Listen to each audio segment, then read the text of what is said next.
पुत्र वाले हैं, पुत्रवान लोग हैं, लड़के वाले हैं। वो बिटिया के पिता से कहते हैं हमको तो मारुति कार चाहिए और सुनिए 2 लाख रुपया कैश भी दीजिएगा।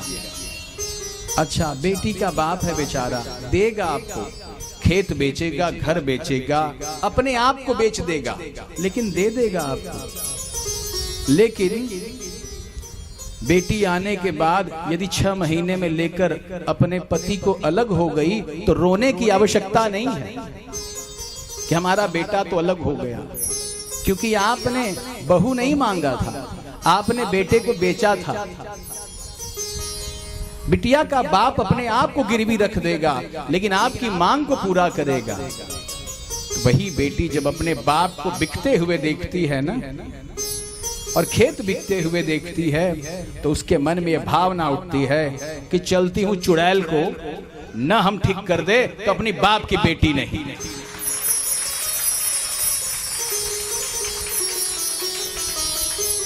तो माताओं, बहनों, श्रोताओं, ऐसा न हो।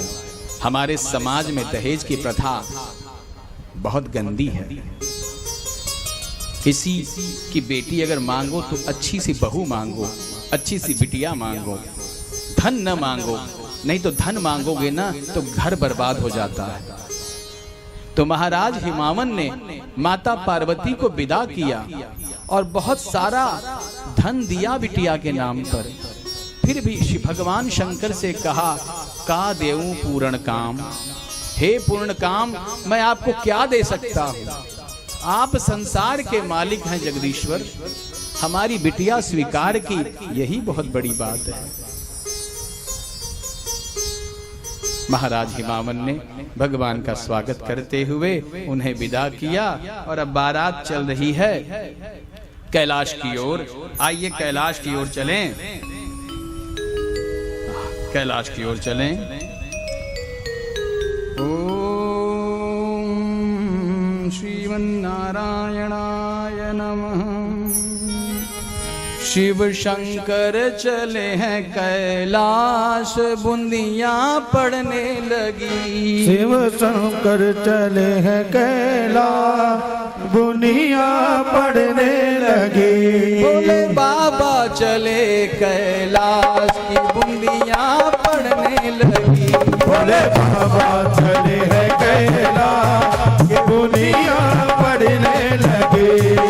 शंकर चले हैं कैलाश की बूंदियां पड़ने लगी।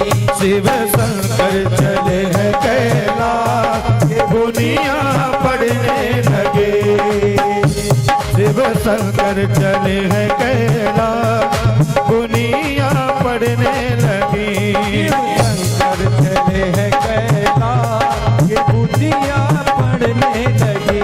हाँ, पड़ने लगी दुनिया, पड़ने लगी गए, पड़ने लगी दुनिया, पड़ने लगी। भोले बाबा, भोले बाबा चले हैं पड़ने लगी। भोले बाबा चले हैं कैलाश, दुनिया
कि बूंदियां पड़ने लगे।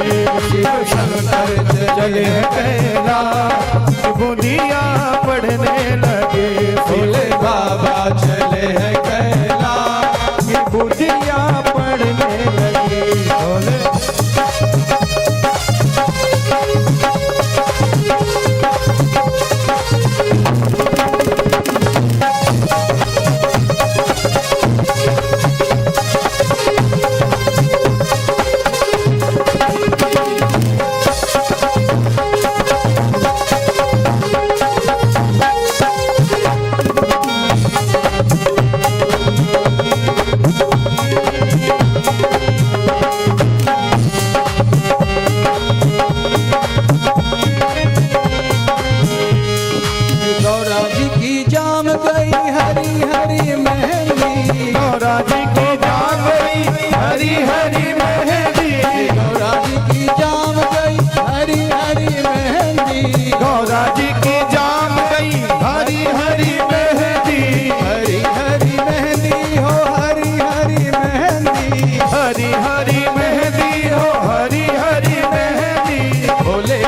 कि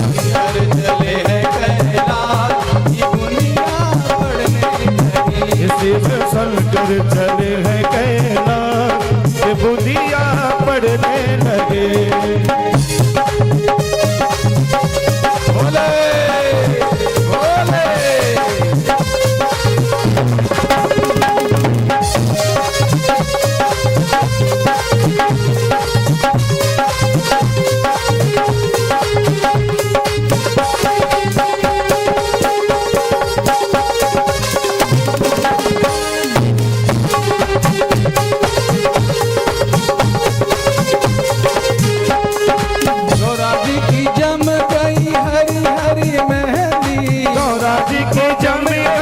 हरी हरी मेहंदी। गौरा जी की पक गई हरी हरी मेहंदी। गौरा जी की पक गई हरी हरी मेहंदी। हरी हरी मेहंदी हो हरी हरी मेहंदी। हरी हरी मेहंदी हो हरी हरी मेहंदी। भोले बाबा की पक गई भांग की बूंदियां पड़ने लगी। बाबा की पक गई भांग बूंदियां पड़ने लगे। भोले बाबा की पक गई भांग की बूंदियां पड़ने लगी। भोले बाबा की पक गई भांग बूंदियां पड़ने लगे। शिव शंकर चले हैं कैलाश की बूंदियां पड़ने लगी। शिव शंकर चले हैं कैलाश की बूंदियां पड़ने लगे। भोले बाबा चले हैं कैलाश की बूंदियां पड़ने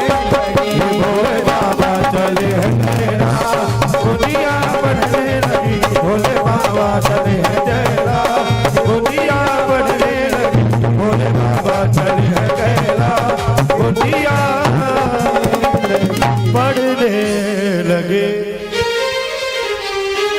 भोले बाबा चले हैं कैलाश की बूंदियां पड़ने लगी। बाबा जी की बारात कैलाश पर आ गई। सभी देवताओं ने प्रणाम किया और कहा बाबा हमें इजाजत दीजिए। तो बाबा ने कहा भैया बुलाए नहीं थे, आप अपने से आए थे, अपने से चले जाइए। बारात में आप सभी आए थे, अपने अपने वाहन पर सवार होकर चले जाइए। देवताओं ने भोलेनाथ को प्रणाम किया और अपने अपने लोक को पधार गए।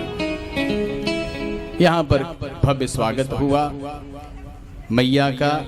नंदी भृंगी सारे गणों ने मिलकर माता का स्वागत किया, कैलाश को सजाया और बाबा माता के साथ अपने विहार में तल्लीन हुए।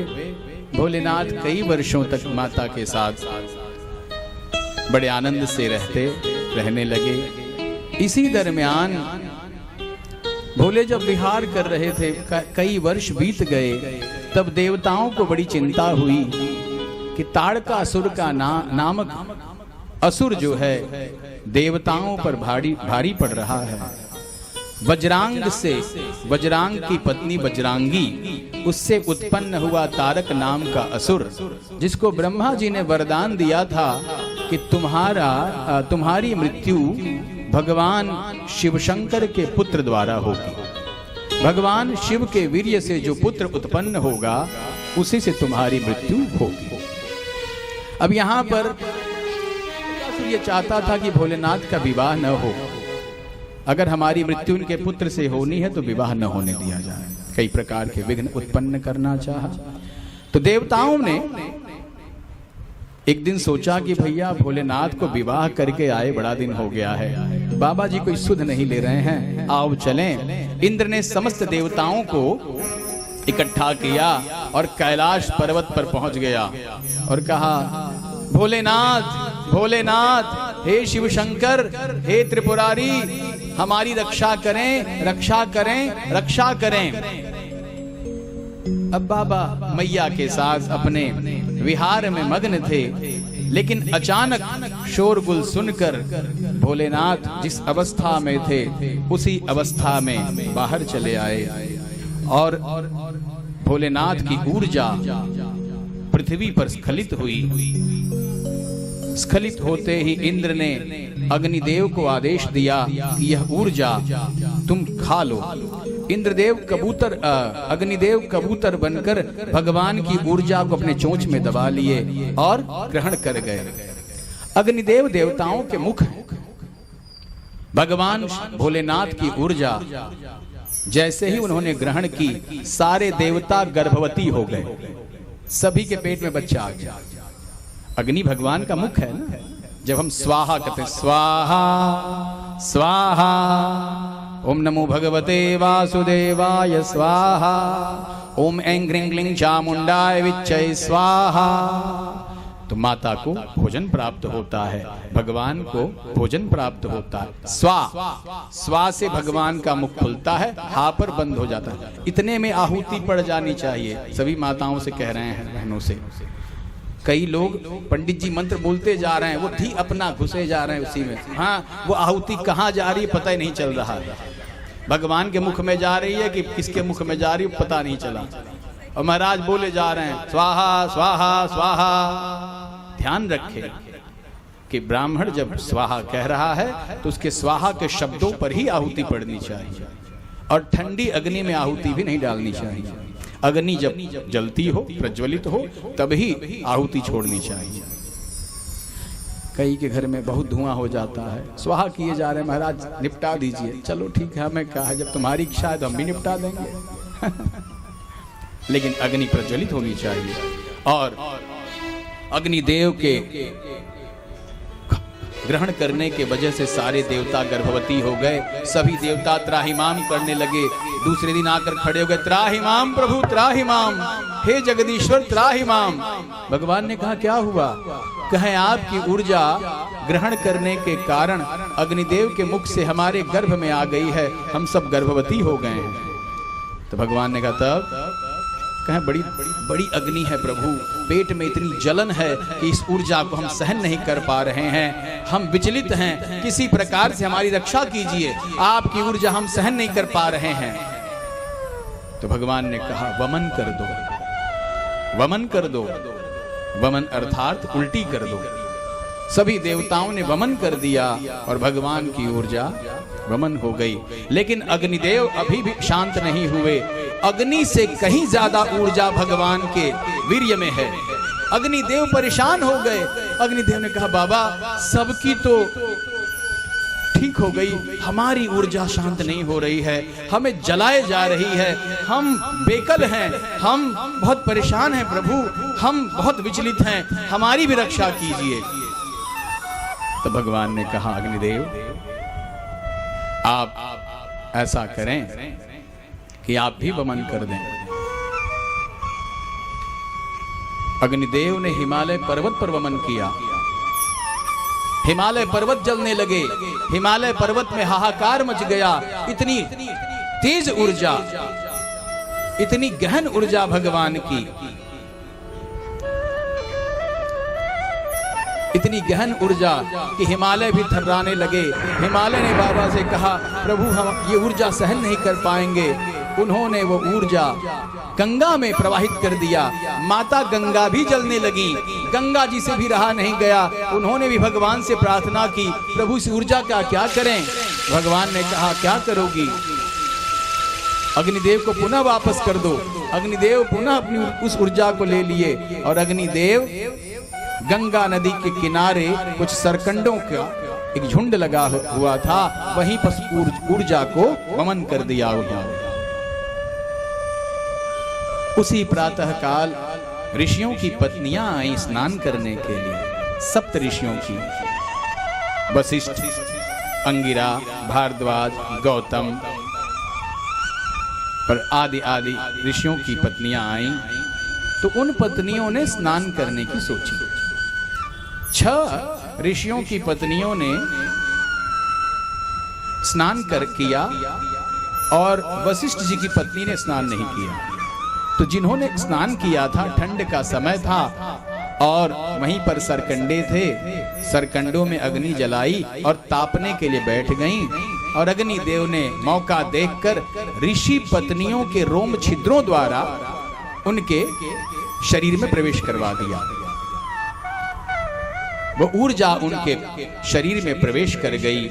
ऋषि पत्नियां गर्भवती हो गईं। अब जब अपने घर गईं तो ऋषियों ने कहा, ये क्या कर कर आई हो?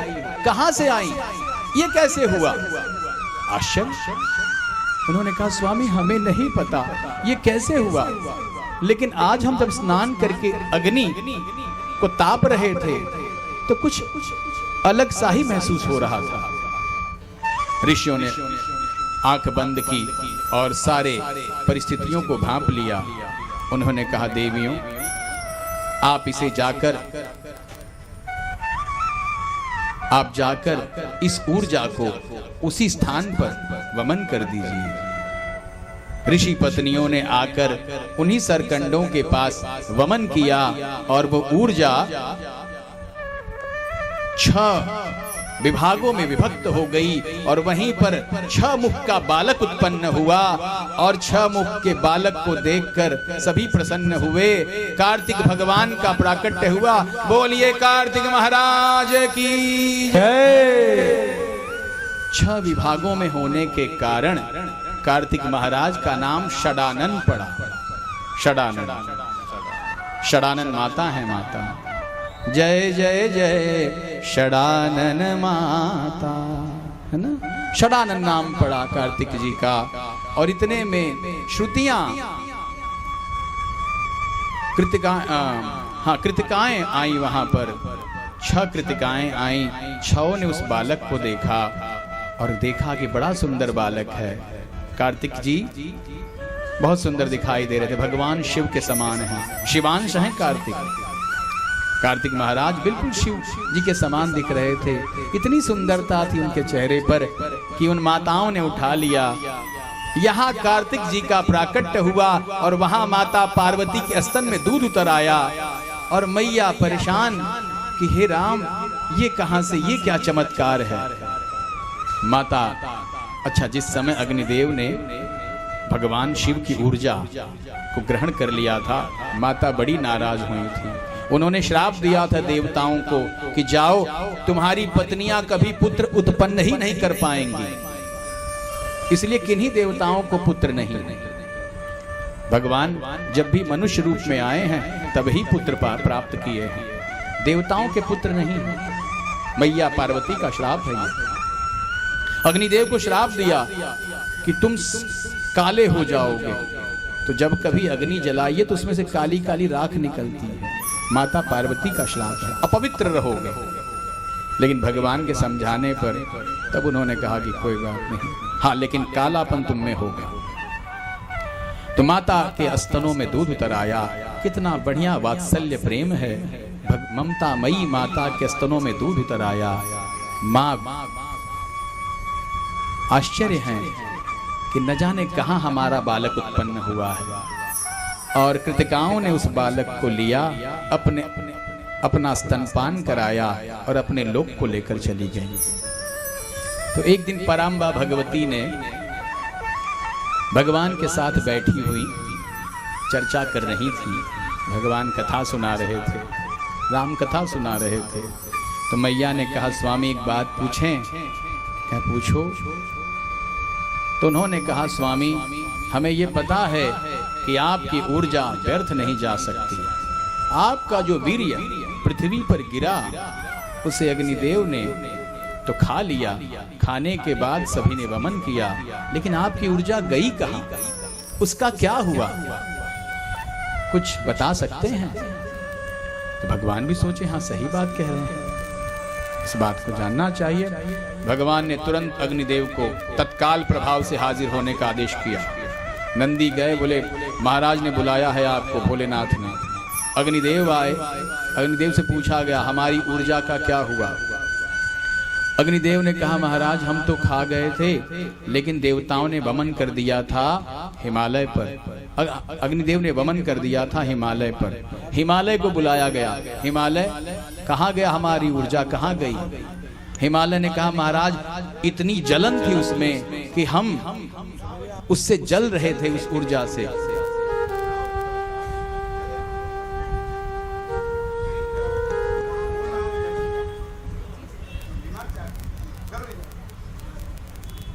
बोलिए भक्तवत्सल भगवान की जय, श्री शंकर भगवान की जय, बाबा विश्वनाथ महाराज की जय।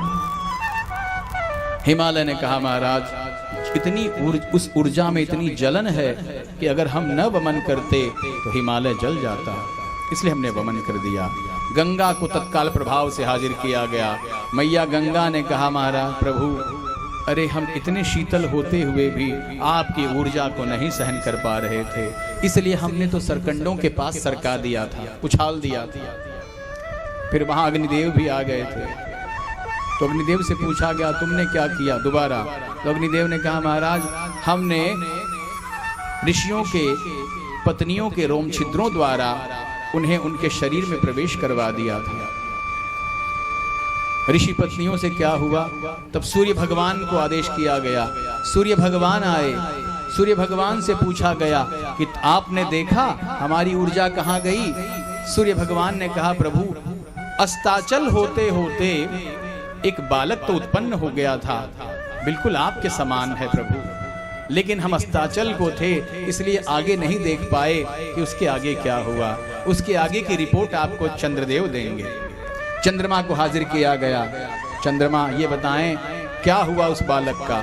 चंद्रदेव ने कहा, प्रभु उस बालक को कृतिकाओं ने लिया है और बड़े आनंद के साथ उसका पालन पोषण कर रही हैं। बालक बड़ा सुंदर है। अब मैया का वात्सल्य और जाग रहा है, पुत्र पाने के लिए लालायित हैं। तत्काल प्रभाव से नंदी महाराज को कहा गया कि बहुत बड़ी सेना लेकर बड़े धूमधाम के साथ जाकर कार्तिक महाराज को ले आइए, हमारे पुत्र को ले आइए। कार्तिक महाराज के लिए बहुत बड़ी सेना का प्रबंध किया गया। नंदी महाराज गए। जब वहां पहुंचे कृतिकाओं के पास ब्रह्मलोक में, तो कृतिकाओं ने सोचा कि ये भारी सेना क्यों आ रही है, क्या युद्ध होने वाला है? तो महाराज कार्तिक ने कहा कि घबराइए नहीं, आप के ऊपर कोई आपत्ति नहीं आएगी। और कार्तिकेय महाराज पैदा होते ही उन्होंने महर्षि विश्वामित्र से अपना जाति कर्म संस्कार करवा लिया था। विश्वामित्र जा रहे थे, उन्होंने कहा, हे मुनिवर हमारा जाति कर्म संस्कार कीजिए। विश्वामित्र जी ने कहा, हम क्षत्रिय हैं, हम जाति कर्म संस्कार नहीं करवा सकते। तो कार्तिकेय महाराज ने कहा कि आइए हमारा जाति कर्म संस्कार कीजिए, हम आपको यह वरदान देते हैं कि आज से आपको ब्रह्म ऋषि की उपाधि मिल जाएगी। और विश्वामित्र जी को उसी दिन से ब्रह्म ऋषि की उपाधि मिल गई। बोलिए सच्चिदानंद भगवान की जय। उन्होंने उनका जाति कर्म संस्कार करवाया और 6 कृतिकाओं के पालने पोसने के कारण उनका नाम कार्तिकेय पड़ा। बोलिए कार्तिकेय महाराज की जय। तब नंदी महाराज आए, कृतिकाएं आश्चर्य थी, थोड़ी दुविधा में थी। कार्तिकेय जी ने समझाया, घबराइए नहीं। कार्तिकेय जी आगे पहुंचे, उन्होंने कहा ये इतनी बड़ी सेना क्यों है? तो नंदी महाराज ने कहा, प्रभु आपको आपके पिताश्री ने याद किया है। तो कार्तिकेय महाराज ने कहा, पिताजी? तो नंदी महाराज ने सारी बात समझाई और कहा कि इस तरह से आपका प्राकट्य हुआ है, आप चलिए अपने घर। और कृतिकाओं ने कहा कि हमारा क्या होगा? तो कार्तिकेय महाराज ने कहा, मैया आप लोग चिंता न करें, हम समय समय पर आपको दर्शन देते रहेंगे। और कार्तिकेय महाराज कैलाश की ओर चले और कैलाश पहुंचने पर बहुत बड़ा स्वागत हुआ उनका। भोले बाबा ने जबरदस्त डमरू बजाया, ऐसा डमरू बजाया भोलेनाथ ने, सारा कैलाश पर्वत मगन हो गया। ऐसा डमरू बजाया भोलेनाथ ने, सारा कैलाश पर्वत मगन हो गया। ऐसा डमरू बजाया भोलेनाथ, कैलाश पर्वत मगन हो गया।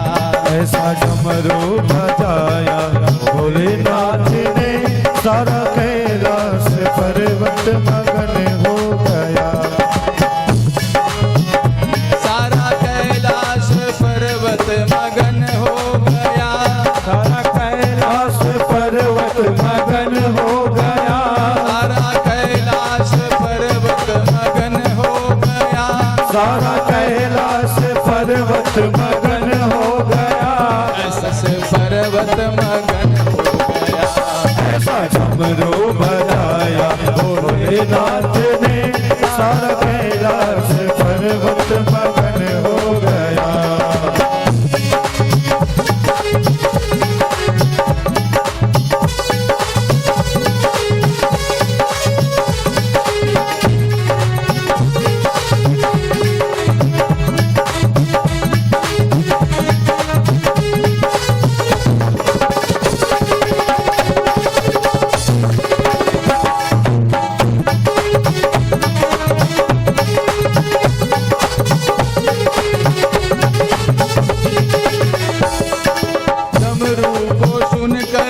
कान्हा जी आए, डमरू को सुन कर के कान्हा जी आए।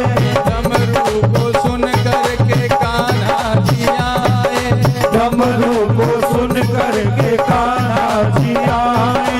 कान्हा जी आए संग राधा जी आए। कान्हा जी आए संग में राधा जी आए। कान्हा जी आए संग राधा जी आए। राधा जी आए संग में राधा जी आए। वो सखियों का मन भी मगन हो गया। ये सखियों का मन भी मगन हो गया। सारा कैलाश सारा कैलाश पर्वत मगन हो गया। डमरू बजाया भोलेनाथ ने, सारा कैलाश पर्वत मगन हो गया। ऐसा डमरू बजाया भोलेनाथ ने, सारा कैलाश पर्वत मगन हो गया।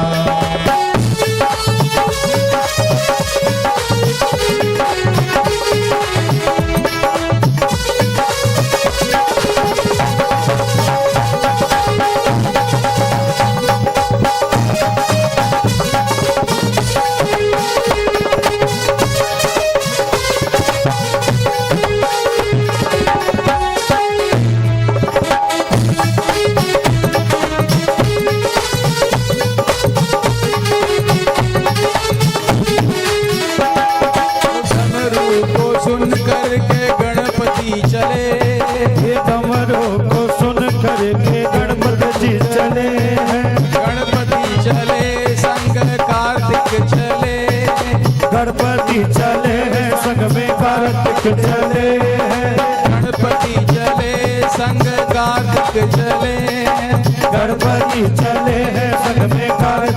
चले हैं। मैया अम्बे का मन भी मगन हो गया, मैया अम्बे का मन भी मगन हो गया, सारा कैलाश पर्वत मगन हो गया।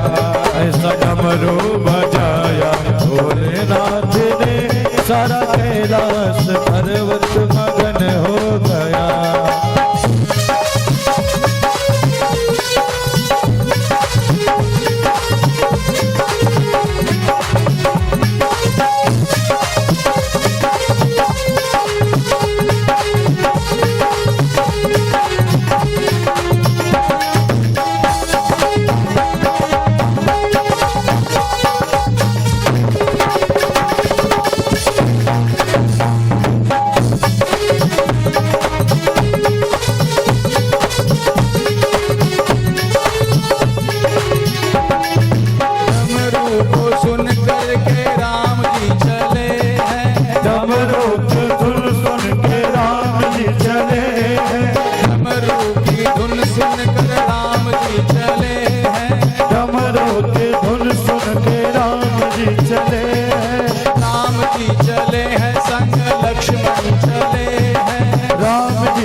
राम जी चले हैं संग में लक्ष्मण चले।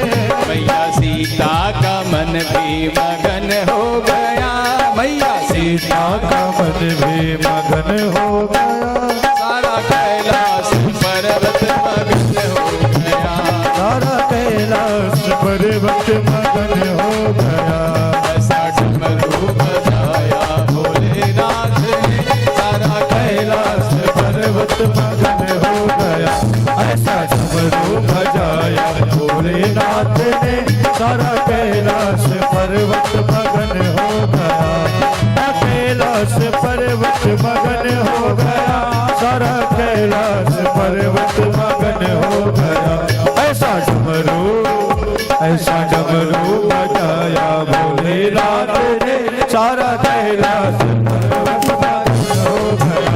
ऐसा डमरू बजाया भोलेनाथ ने, सारा कैलाश पर्वत मगन हो गया, सारा कैलाश पर्वत मगन हो गया, सारा कैलाश पर्वत मगन। ऐसा डमरू बजाया भोलेनाथ ने, सारा कैलाश पर्वत मगन हो गया, सारा नरसिंहपाड़ा मगन हो गया।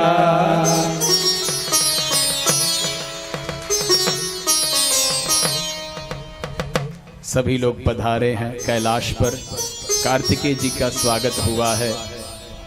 ब्रह्मा विष्णु इंद्रादि देवता, सूर्य चंद्र वरुण अग्नि सभी लोग आए, सभी ने कार्तिकेय जी का स्वागत किया। और अब कार्तिकेय जी आ गए हैं, जिस हेतु उनका जन्म हुआ है वह कार्य होना चाहिए। देवताओं ने भोलेनाथ जी से कहा, बाबा ताड़कासुर का अत्याचार बढ़ गया है, अब उसका अंत होना जरूरी है, क्योंकि हम जिस कार्य के लिए रुके थे वो कार्य अब समीप आ पहुंचा है। सभी देवताओं ने भगवान कार्तिकेय को अपनी शक्तियां प्रदान की। भगवान कार्तिकेय ने शक्तियां ली, तलवार धारण किया और कार्तिकेय महाराज को सेनापति बनाकर सभी देवता आगे की ओर चल दिए, युद्ध के मैदान में आ गए। ताड़कासुर ने सुना है कि मुझे मारने वाला भगवान शिव के वीर्य से पैदा हो गया और अब वह युद्ध क्षेत्र में आ चुका है। कार्तिकेय महाराज की देवताओं की सेना, कार्तिकेय महाराज को सभी ने सेनापति के पद से सुशोभित किया, सेनापति के पद पर बिठाया और उनको सेनापति का पद दिया गया कि देवताओं के सेनापति कौन हैं? कार्तिकेय भगवान। राजा कौन हैं? इंद्र जो सदैव असुरक्षित महसूस करते हैं। कार्तिकेय महाराज युद्ध क्षेत्र में आए, ताड़कासुर की सेना आई, युद्ध शुरू हुआ, अनगिनत बाण छोड़े गए, ताड़कासुर ने भी अनगिनत बाण छोड़े, देवता भिड़ गए आपस में। पहले विष्णु भगवान से मुकाबला हुआ, नारायण ताड़कासुर का सामना न कर पाए, ब्रह्मा जी तो युद्ध करते ही नहीं, इंद्रादि देवता भी लड़ने के लिए उद्धृत हुए, लेकिन ताड़कासुर ने सभी को मारकर भगा दिया। और इंद्र रोते रोते पहुंचे, उन्होंने कहा महाराज ताड़कासुर भारी पड़ रहा है। तब कार्तिकेय महाराज ने भगवान शिव का ध्यान किया और अपने धनुष पर बाण चढ़ाया, बाण चढ़ाकर संधान करते हुए नमः पार्वती पतये ताड़कासुर के ऊपर अनगिनत बाण छोड़े, ताड़कासुर धाराशायी हुआ। इसके उपरांत कार्तिकेय महाराज ने अपना बर्छी उठाया और ताड़कासुर के हृदय में गाड़ दिया। ताड़कासुर का अंत हो गया। देवता बड़े प्रसन्न हुए।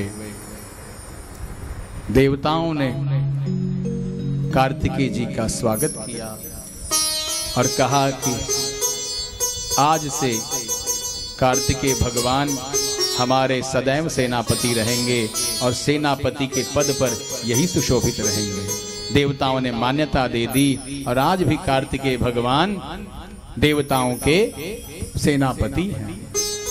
संसार में यदि कोई कार्य किसी से नहीं होता तो वो कार्तिकेय महाराज के सुपुर्द किया जाता है। भगवान के प्रथम पुत्र हैं। ताड़कासुर का अंत हुआ। संसार में फिर से सभी चीज समुचित रूप से चलने लगी। हवाएं अपने आप चलने लगी, अग्नि यज्ञशाला में जलने लगे, ब्राह्मण वेद पाठ करने लगे, सभी लोग स्वतंत्र हुए। जितने राजा बंदी बनाए गए थे उनको छोड़ दिया गया। महिलाएं अपने मांग का सिंदूर भरने लगी। नहीं तो ताड़कासुर के कारण सभी महिलाएं भी ऐसे जान पड़ती थी मानो बंध्या हो गई। अब बाबा जी बड़े प्रसन्न हुए और धीरे धीरे समय बीतने लगा। कैलाश पर कार्तिकेय जी बड़े होने लगे और समय बीतता गया, बीतता गया, बीतता गया।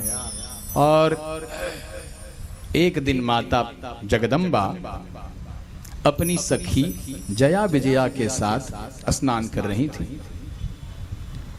स्नान के दौरान नंदी जी धड़धड़ाते हुए अंदर चले गए। माँ बाबा जी ने ये बात कही है। मैया थोड़ी शर्मा गई। बाबा जी भी चले आ रहे हैं तो पत्नियां थोड़ी शर्मा जाती हैं। तो मैया शर्मा गई, लेकिन उनकी सहेलियों ने, जया विजया ने कहा माता बाबा के गण जो हैं वो आपकी बात मानते नहीं हैं। जब भी आप कुछ कहती हो तुम कार्य तो करते हैं लेकिन बाबा जी पर ध्यान ज्यादा देते हैं, तो क्यों ना हमें अपना गण बनाना चाहिए, है ना। पुलिस अगर जिसके अधीन होती है उसी की बात मानती है। जो पैसा देता है वही घुमा सकता है ना, उसी के अधीन होते हैं। यदि हम पैसा देंगे तो हमारे कहने पर चलेंगे। तो माता ने सोचा हाँ बात तो सही कह रही हैं। तो मैया ने कहा अच्छा ठीक है विजया, हम भी सोच रहे हैं कि अपना एक स्वतः का गण बनाया जाए।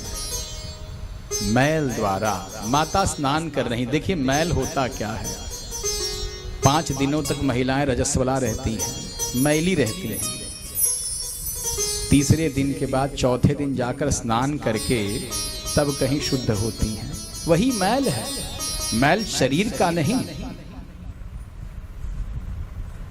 शरीर के मैल से, और आप जब रजस्वला होते हैं वह भी मैल है। तो उस मैल के द्वारा मैया ने अभिमंत्रित करके उबटन लगा रही थी। उबटन से जो तत्व इकट्ठा हुए, मैल इकट्ठा हुआ, उसी से माता ने अभिमंत्रित करके एक बालक का निर्माण किया। और वो बालक कोई और नहीं विनायक जी थे। उनका नाम पड़ा विनायक। विनायक जी ने कहा, माँ क्या आदेश है?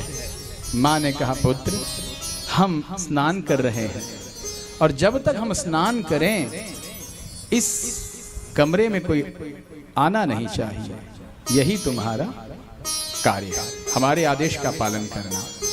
तो उन्होंने कहा, मैया एक बार जो वचन दे दिया सो दे दिया, अब आपको यह वचन देता हूं कि आपके इस कमरे में कोई नहीं प्रवेश करेगा।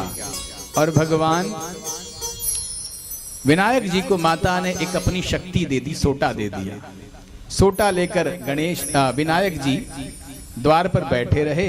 इतने में बाबा जी को कोई कार्य सूझा, कहीं से घूम फिर कर आए और प्रवेश करने जा रहे थे।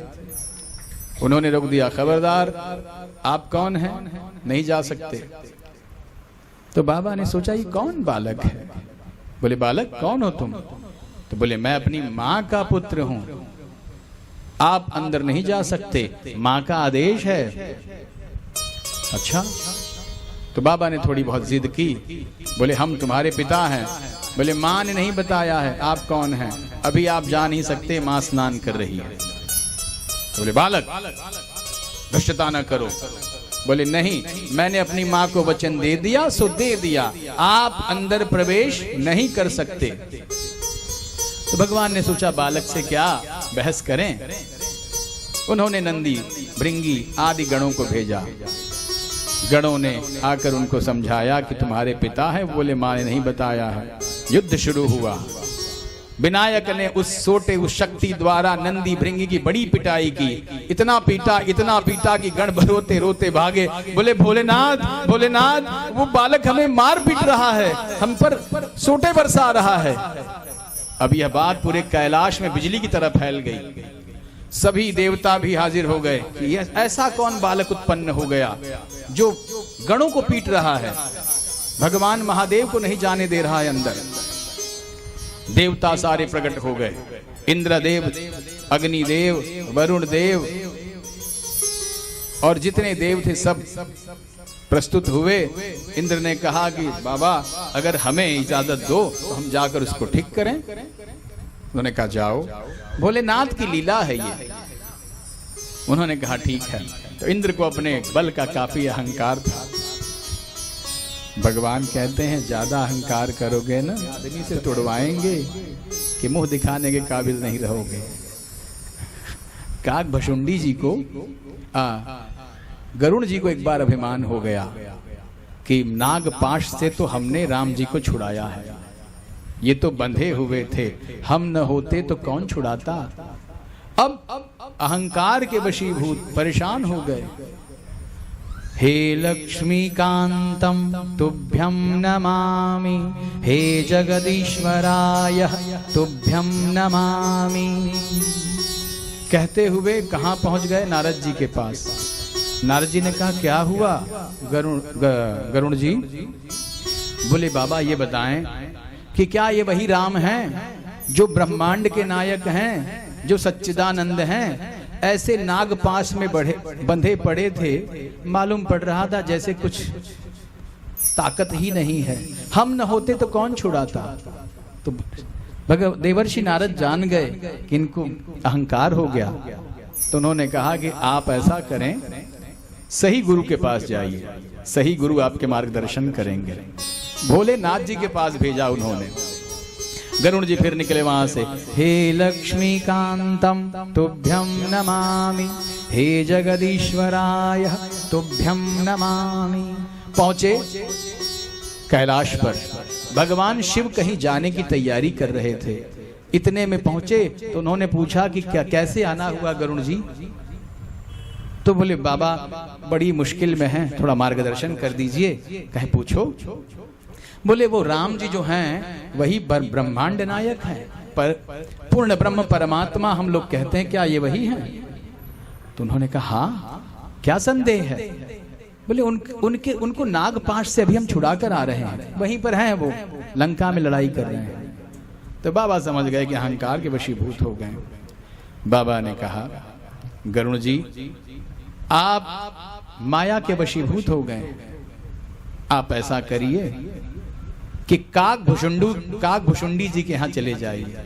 काक भुषुंडी कौन है? काग कौआ है। काक भुषुंडी जी हमेशा भगवान राम के चरित्र का गुणगान करते हैं। भोलेनाथ भी कभी कभी जाते हैं कथा सुनने, सभी लोग पहुंचते हैं। तो ये क्यों कहा गया? भगवान शिव जानते थे कि आज अगर हम इनका मार्गदर्शन कर देंगे तो गरुड़ जी को अभिमान हो जाएगा कि हमारे, यदि शंका थी तो उसका निवारण भोले शंकर ने किया, बड़े आदमी ने किया है। लेकिन यदि काक भुषुंडी कहेंगे तो इनको ये होगा कि पक्षियों का राजा गरुड़, और उसका अभिमान किसने चूर किया है? कौवे ने, कागा ने। तो इससे जब शिक्षा लेंगे तो अहंकार से रहित हो जाएंगे। तो भगवान ने उनको काक भुषुंडी जी के यहाँ भेजा है। तो प्रभु जब जान जाते हैं कि अहंकार से ज्यादा पोषित हो गए हैं आप, तो ऐसे व्यक्ति से आपका मार्गदर्शन करवाते हैं कि आप सोच भी नहीं सकते। तो ध्यान रहे कि इंद्र को अभिमान था। इंद्र आया, इंद्र ने बालक से उदंडता की। विनायक ने कहा, इंद्र मैं जानता हूं तुम अहंकार के वशीभूत हो, यदि तुमने जबरदस्ती करने की कोशिश की तो तुमको पीट कर यहीं बांध देंगे। इंद्र माना नहीं और इंद्र लड़ पड़ा, और विनायक जी ने पीट पीट कर इंद्र की हालत खराब कर दी। देवताओं को पीटते रहे। देवता भी त्राहिमाम करके भागे भोलेनाथ जी के पास। और भोलेनाथ जी ने कहा, क्या हुआ? बोले, महाराज छोटा सा बालक बहुत पीट रहा है, अब सेना ले जानी होगी। सेना लेकर आए। विनायक ने अपने बल द्वारा माता द्वारा दी हुई शक्ति और पराम्बा भगवती से जो उत्पन्न हुआ है उसकी शक्ति भी पराम्बा भगवती की होगी, और सारी सेनाओं का उन्होंने पराजय कर दिया। सारी सेनाएं हार कर भाग गईं भगवान भोलेनाथ के पास। अब शिव जी को लगा कि यार भैया, ये कोई साधारण बालक नहीं है, कुछ तो है इसमें। देवता हार गए, गण हार गए, हमसे भी झड़प हो गई, अब चला जाए निर्णय करने के लिए। भगवान भोलेनाथ पहुंचे हैं और फिर उन्होंने विनायक को आदेश दिया कि पुत्र हमें अंदर प्रवेश करने दो। विनायक ने कहा, नहीं, जो कह दिया सो कह दिया, जो वचन दे दिया सो दे दिया। भगवान भोलेनाथ जबरदस्ती करने लगे। विनायक जी ने वार कर दिया और भगवान क्रोधित हुए। उनका अमोघ त्रिशूल अब तैयार है विनायक की गर्दन काटने के लिए। सारे देवता भयभीत हैं, भगवान शंकर भी विचलित हैं, इस छोटे से बालक की गर्दन कैसे काटें। अचानक उन्हें ऋषि कश्यप का श्राप याद आ गया कि एक बार कालांतर में हमने सूर्य देव की गर्दन काटी थी, तब ऋषि कश्यप ने श्राप दिया था कि हे महादेव, जिस प्रकार आपने मेरे पुत्र की गर्दन काटी है उसी प्रकार कालांतर में आप भी अपने पुत्र की गर्दन काटेंगे। और त्रिशूल चल पड़ा है और विनायक जी की गर्दन कट गई। बोलिए शंकर भगवान की जय। पराम्बा भगवती को पता चला है। जया विजया ने कहा, माता विनायक की गर्दन कट गई है, भोलेनाथ जी ने गर्दन काट दी है, आपसे उत्पन्न जो गण था उसका विनाश हो गया। पराम्बा भगवती ने कहा, नहीं हो सकता। किसने काटी है मेरे पुत्र की गर्दन? विनाश होगा, अब विनाश होगा। माता भय प्रचंड रूप धारण करने लगी हैं। माता ने प्रचंड रूप धारण किया। ऐ गिरि नंदिनी नंदिति विष्णु विनोदिनी जिष्णु नुते, जय जय जय भगवती दुर्गे, जय जय जय भगवती दुर्गे, जय जय जय जगदम्ब हरे, जय जय जय भगवती दुर्गे, जय जय जय जगदम्ब हरे, जय जय जय जगदम्ब हरे। विनाश होगा। जिसने भी मेरे पुत्र की गर्दन काटी है समक्ष आकर खड़ा हो जाए। किसकी इतनी हिम्मत हुई? कौन नहीं मान रहा था? भोलेनाथ प्रकट हुए। भोलेनाथ ने कहा देवी ये बालक उदंड। बोले स्वामी आपसे बर्दाश्त नहीं हुआ, हमने एक गण क्या बनाया, आपने ब्रह्मांड को हिला दिया, देवताओं को एकत्रित कर लिया, आपके क्रोध की सीमा नहीं रही। ये जो आपने कृत्य किया है इसके लिए संसार को इसका दंड भुगतना पड़ेगा। और माता प्रचंड रूप ले ली है।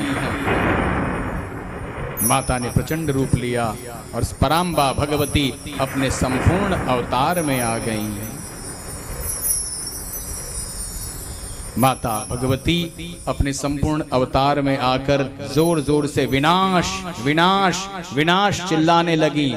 पर्वत कांपने लगे, धरती अग्नि से तप्त होने लगी और देवता हिल गए। देवताओं के मन में रोष उत्पन्न हुआ, देवता रोष से भी कांपने लगे, लेकिन देवों की हिम्मत नहीं थी कि माता को रोक सकें। और देवता फिर त्राहिमाम करने लगे, माता की स्तुति गाने लगे। ओम श्रीश्चते लक्ष्मी च पत्न्या बहोरात्रे पाशरवे नक्षत्राणि रूपशन्यो वातमयी खाण मुम्बई खाण सर्वलोकम मयी खाण। हे सर्व लोगों को धारण करने वाली, हे संपूर्ण ब्रह्मांड की नायिका, हे भगवती, हे माता लक्ष्मी, कृपा करें कृपा करें कृपा करें जगदीश्वरी। मां ने कहा नहीं, जब तक मेरा पुत्र जीवित नहीं होगा तब तक मैं प्रचंड रूप धारण करूंगी, संसार का विनाश होकर रहेगा। माता के इस रोष से देवता थर थर कांपने लगे। सभी ने महादेव से कहा प्रभु कुछ तो करिए, नहीं तो मैया जगत का नाश कर देंगी। पराम्बा भगवती आज क्रोधित हैं, कुछ करिए प्रभु। भगवान शांत हुए। भगवान ने कहा शांत पार्वती शांत। उन्होंने कहा नहीं, जब तक मेरे पुत्र की गर्दन नहीं लग जाती, ये जीवित नहीं हो जाता, मैं शांत हो नहीं सकती, चाहे संसार मेरे समक्ष उपस्थित क्यों न हो जाए। भगवान ने कहा हम कोशिश करते हैं देवी, आप चिंता न करें। उन्होंने नंदी जी को आदेश दिया है कि उत्तर दिशा की ओर चले जाओ, जो प्रथम मिल जाए उसकी गर्दन ले आना, लेकिन सूर्यास्त होने से पहले ले आना। नंदी जी वहां से गए हैं, उत्तर की ओर पहुंचे हैं। उन्होंने देखा कि एक गजराज ओम नमः शिवाय ओम नमः शिवाय ओम नमः शिवाय जप कर रहा है। उसका पुत्र जो था उल्टी तरफ सोया था, माँ पीठ करके सोई हुई थी और पुत्र उसके पीठ की तरफ सोया हुआ था। और गजराज जी ओम नमः शिवाय जप रहे थे। गजराज जी ने देख लिया कि कोई आया है। नंदी जी ने उनसे कहा कि महादेव का आदेश है कि गर्दन ले आइए। गजराज जी ने कहा आप हमारे पुत्र की गर्दन ले जाइए। और नंदी जी ने गजराज के पुत्र की गर्दन ली है और लेकर कैलाश पर पधारे हैं।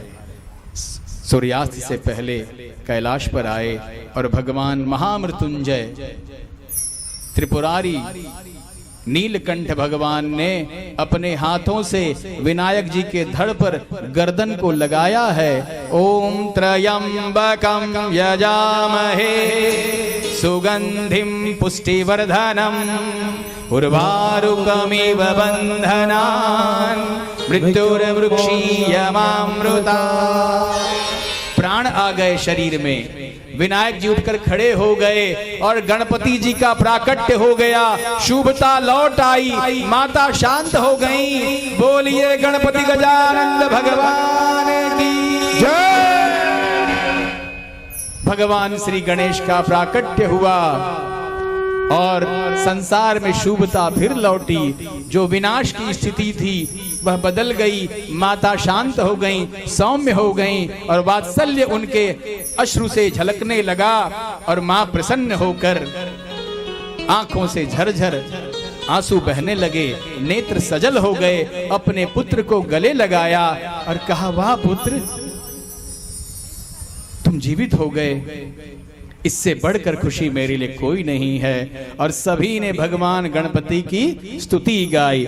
ओम जय गणेश देवा,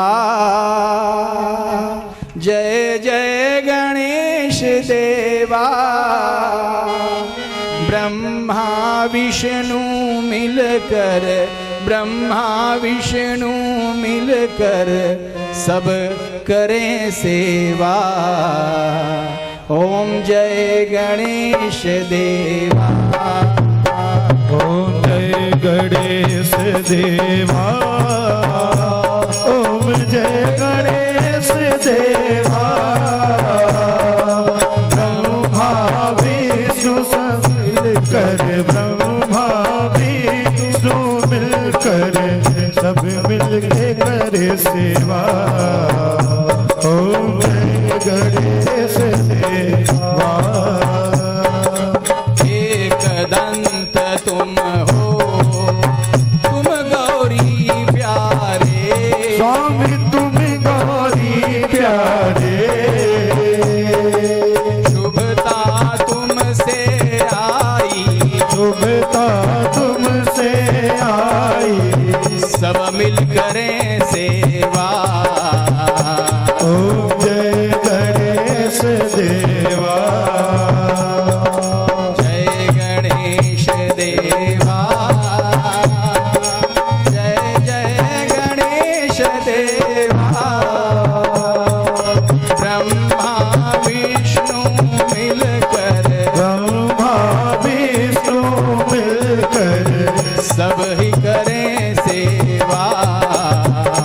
ओम जय गणेश देवा, ओम जय गणेश देवा, ओम जय गणेश देवा, जय जय गणेश देवा, जय जय गणेश देवा, ब्रह्मा विष्णु मिलकर, ब्रह्मा विष्णु मिलकर सब ही करें सेवा। ओम जय गणेश देवा, ओम जय गणेश देवा, ओम जय गणेश देवा, ओम जय गणेश देवा। बोलिए गणपति गजानंद भगवान की जय। अब नरसीपाड़ा में भी शुभता लौट आएगी। पराम्बा भगवती करें कि आप सभी की मनोकामना पूर्ण हो, आप सभी के यहाँ शुभता का वास हो, शुभ लाभ रिद्धि सिद्धि आपके घर में विराजें। पराम्बा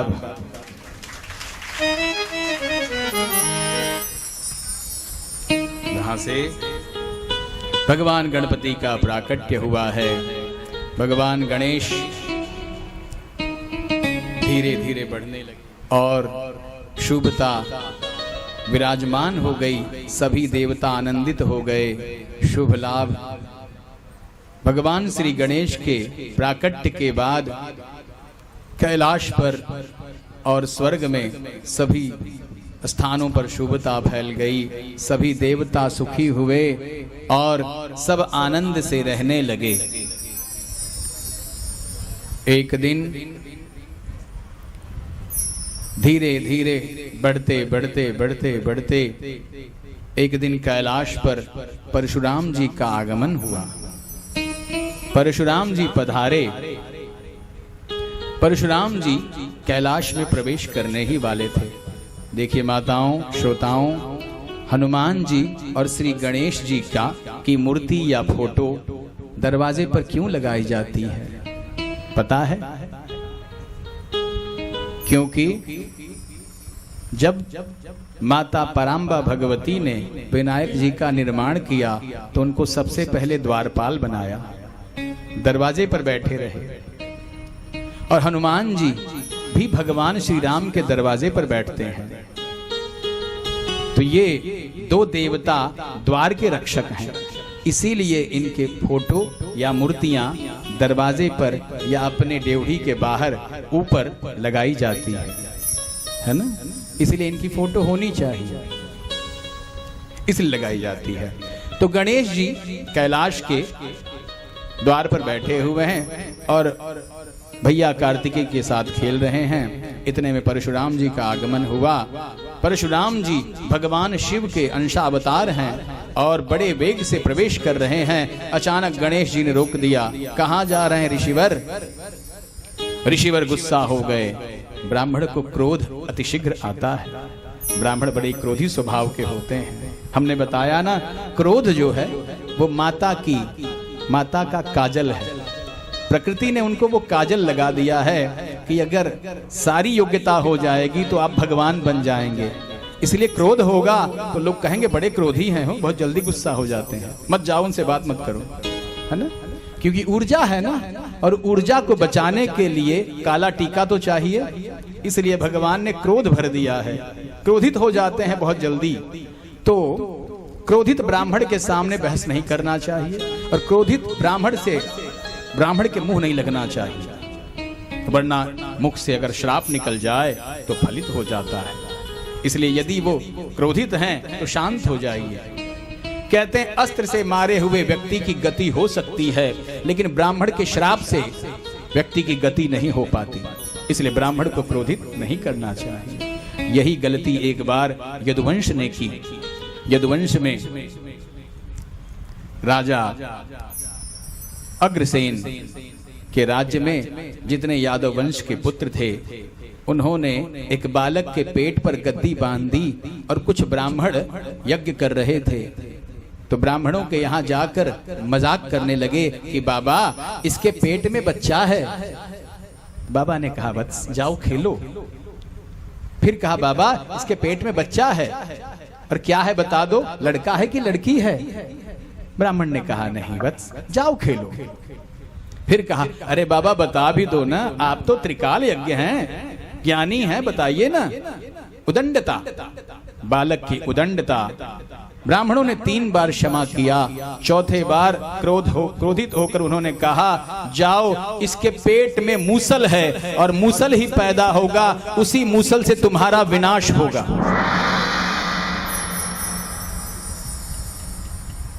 और वाकई ब्राह्मण का श्राप फलित हुआ और सूरसेन के राज में जिस बालक ने गद्दी लगाई थी उसके पेट में वाकई मूसल पैदा हुआ, गर्भवती हो गया वो, और उसके पेट से मूसल प्राप्त हुआ। राजा अग्रसेन ने सोचा श्राप फलित न हो, तो उस मूसल को बारीक बारीक टुकड़े करवाकर उन्होंने यमुना में फेंकवा दिया। लेकिन श्राप फलित होता है और वे सारे लोहे के कण, जो नोकीले लोहे के कण थे, उसमें से एक छोटा सा कण बहेलिए के बाण में लग गया और बाकी जो कण थे वे धारदार घास बनकर उत्पन्न हुए।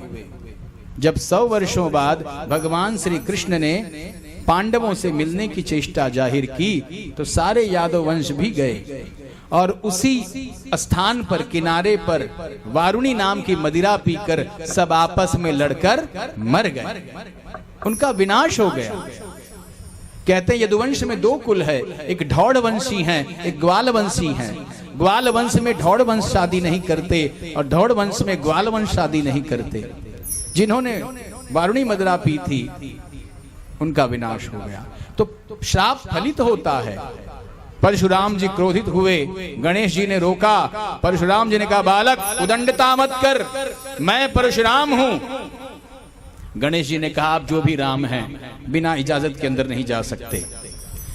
परशुराम जी ने अपना फरसा चला दिया और वो फरसा गणेश जी के दंत पर लगा है और गणेश जी का एक दांत टूट गया है, जिसके कारण गणपति जी का नाम एक दंत भी पड़ा। बोलिए एक दंत भगवान की जय।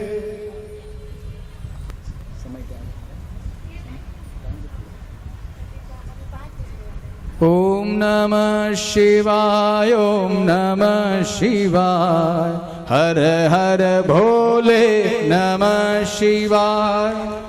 शिवाय ओम नमः शिवाय हरे हरे भोले नमः शिवाय नमः शिवाय ओम नमः शिवाय हरे हरे भोले नमः शिवाय नमः शिवाय ओम नमः शिवाय हर हर बोले नमः शिवाय ओम नमः शिवाय ओम नमः शिवाय हरि हरि बोले नमः शिवाय ओम नमः शिवाय ओम नमः शिवाय नमः शिवाय नमः शिवाय नमः शिवाय ओम नमः शिवाय हरि हरि भोले नमः शिवाय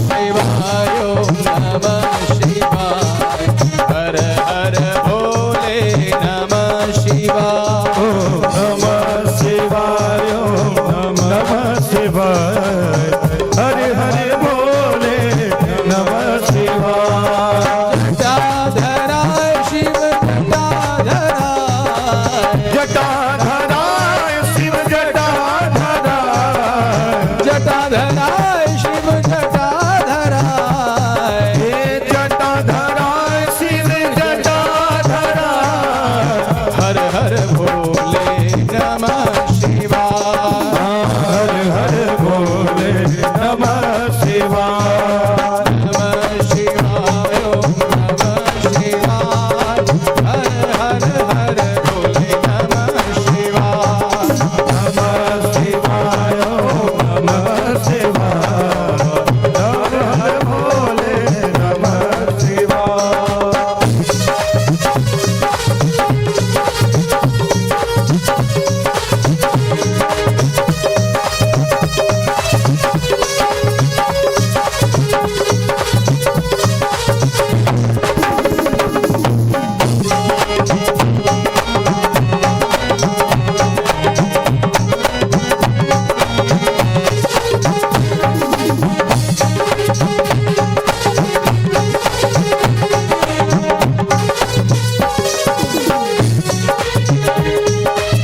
नागेश्वराय शिव नागेश्वराय नागेश्वराय शिव नागेश्वराय नागेश्वराय शिव नागेश्वराय नागेश्वराय शिव नागेश्वराय नागेश्वराय शिव नागेश्वराय नागेश्वराय शिव नागेश्वराय नागेश्वराय शिव नागेश्वराय नागेश्वराय शिव नागेश्वराय हर हर हर भोले नमः शिवाय हे हर हर हर भोले नमः शिवाय नमः शिवाय ओम नमः शिवाय हर हर हर भोले नमः शिवाय नमः शिवाय ओम नमः शिवाय हर हर हर भोले नमः शिवाय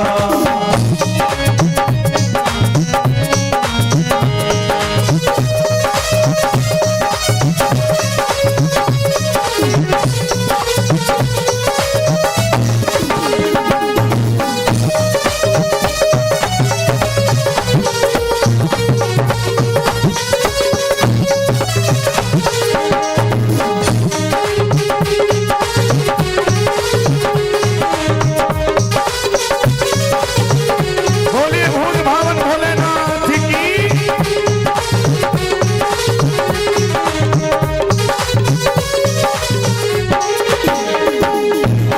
विश्वेश्वराय शिव विश्वेश्वराय विश्वेश्वराय शिव विश्वेश्वराय विश्वेश्वराय